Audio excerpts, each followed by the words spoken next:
This is the Fifth Estate Winning Headlines, your media police post. In this segment, we summarize some of the headlines that you may have missed this morning, but we also take a look at the political pieces that we call cartoons in this country. Today is the 4th of February. I am Miss Pope. And I'm Serbia. And I am GK. In case you missed the headlines, here they are. The Daily Nation. RUTO Raila fight Uhuru polls bill. The Standard. Rivals RUTO and Raila unite on bad law. The Star. Uhuru calls two-day NDC as Raila heads to Addis. And finally, The People Daily.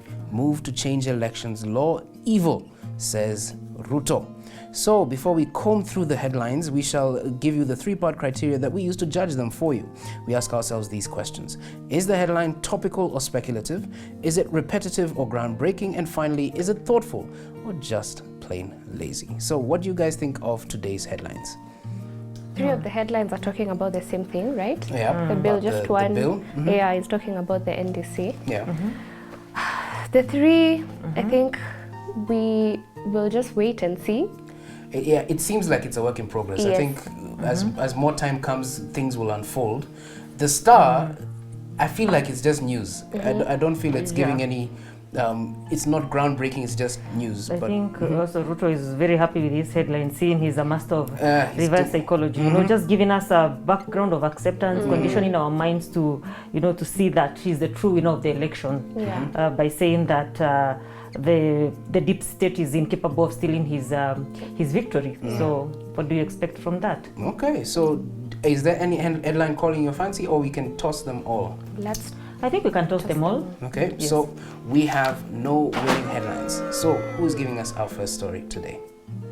Musalia Mudavadi is the proverbial hyena that follows a man home, salivating on his swinging hand, hoping that it will fall off. He joined UDA hoping that ICC will stop William Ruto from running for president so he can inherit his constituency. And here is the problem. Musalia is a political test tube baby who is addicted to spoon feeding, suckling, and getting his diapers changed. He was never potty trained, and that is why his stunted growth led him to believe that Uhuru would leave the presidency to him in 2013. This disease has not left him. That is why he has gone to UDA hoping that Ruto's hand will fall off. Once upon a time, a woman was out golfing when she hit the ball into the woods. She went into the woods to look for it and found a frog in a trap. The frog said to her, "If you release me from this trap, I will grant you 3 wishes." The woman then freed the frog. The frog said, "Thank you, but I failed to mention that there was a condition to your wishes. That whatever you wish for, your husband will get 10 times more or better." The woman said, "That is very much okay." For her first wish, she wanted to be the most beautiful woman in the world. The frog warned her, "You do realize that this wish will also make your husband the most handsome man in the world?" The woman replied, that will be okay, because I will be the most beautiful woman and he will have eyes only for me." So, kaboom, she became the most beautiful woman in the world. For her second wish, she wanted to be the richest woman in the world. The frog said, "That will make your husband the richest man in the world and he will be 10 times richer than you." The woman said, "That will be okay, because what's mine is his and what's his is mine." So, kaboom, she became the richest woman in the world. The frog then inquired about her third wish, and she answered, "I would like a minor heart attack." At this point, the woman thought that if she had a minor heart attack, her husband would get 10 times the minor heart attack and he would die.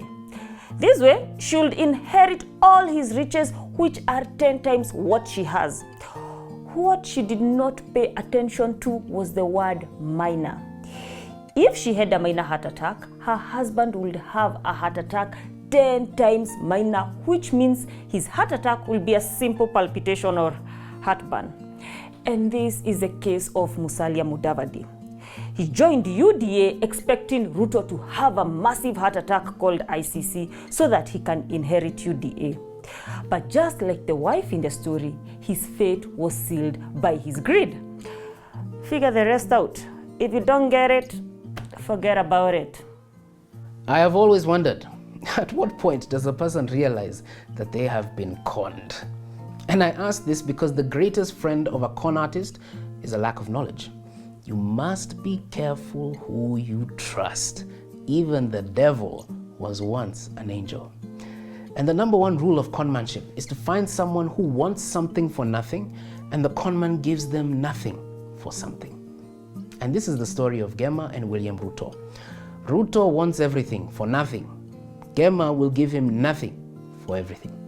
And this is the meaning of Kula Ruto, Kura Raila. Once upon a time, a lot of monkeys lived near a village.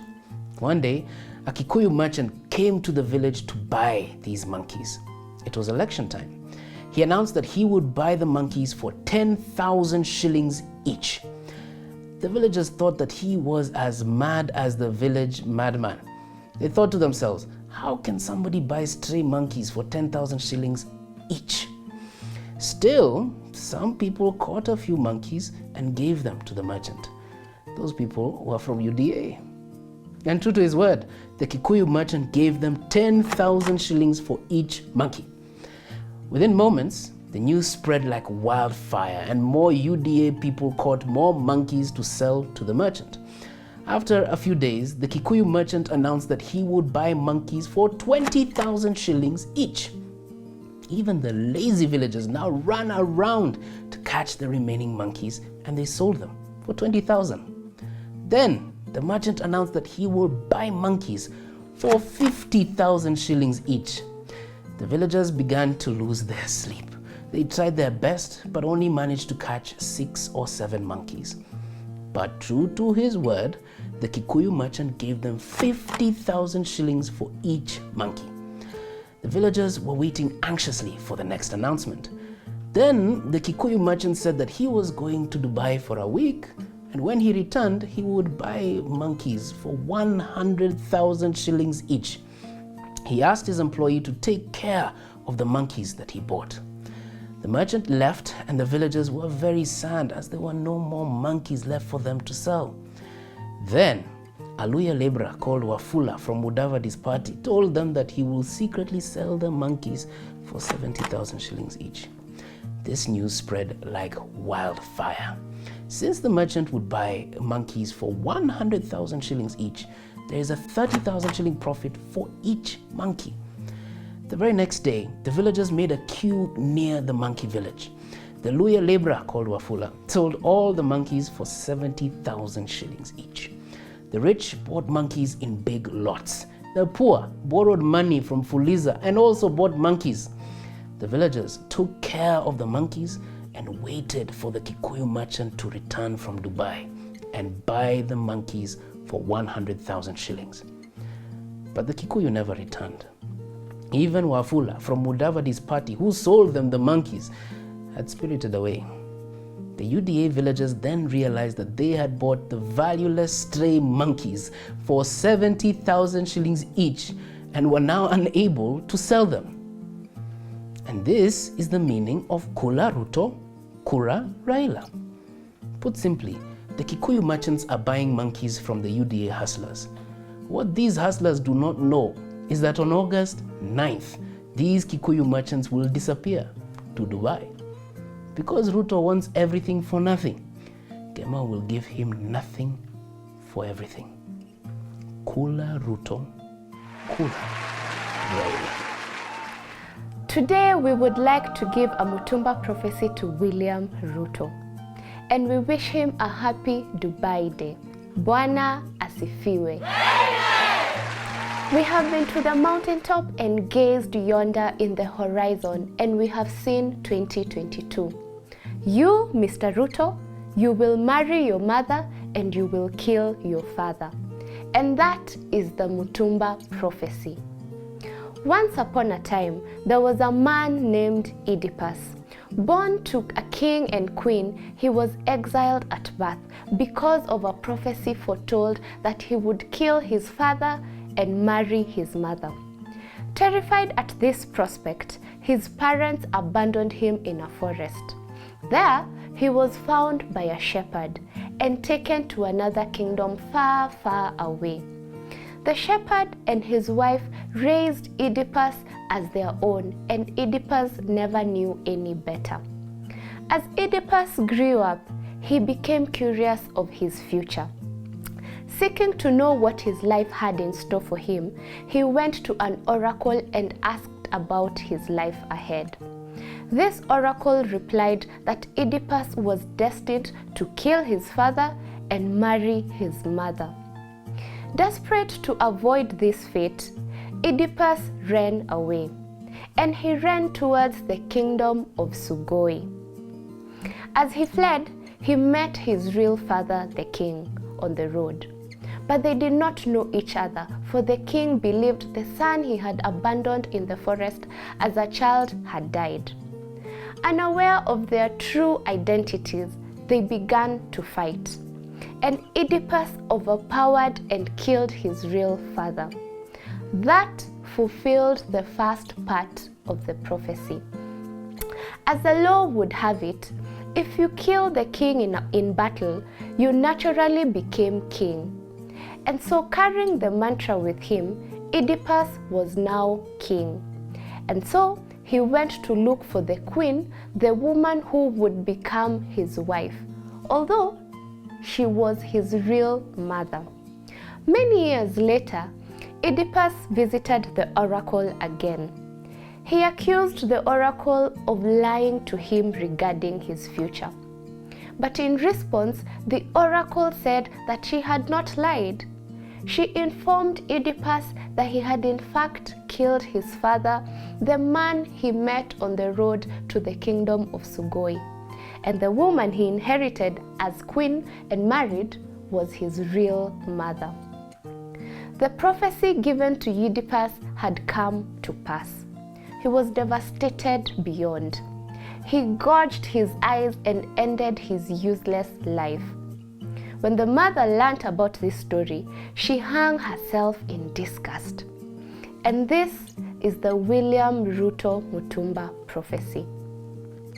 What is our point here? The Oedipus complex teaches us that the gods make blind those they wish to destroy. Bwana asifiwe. Our submission is that the gods wish to destroy William Ruto, and that is why they have made him blind. He has killed his father politically, but ICC will not allow him to marry his mother. That is why this month of February is critical. Starting the 12th, the ICC trials will begin. Figure that out. If you don't get it, forget about it. And there you have it. So, on a day where we had no winning headline, we would like to remind you to not forget to subscribe to our YouTube channel. We are also on your TV screens. Find us on Pang Free to Air, Go TV, and Star Times. So, as we conclude, Serbia would give us a concluding quote. As we approach the 2022 elections, I would like to leave this quote with you. One of the penalties for refusing to participate in politics is that you end up being governed by your inferiors. This is a quote from Plato. AKA, choose wisely. Thank you so much for watching Winning Headlines, and we will be here with you.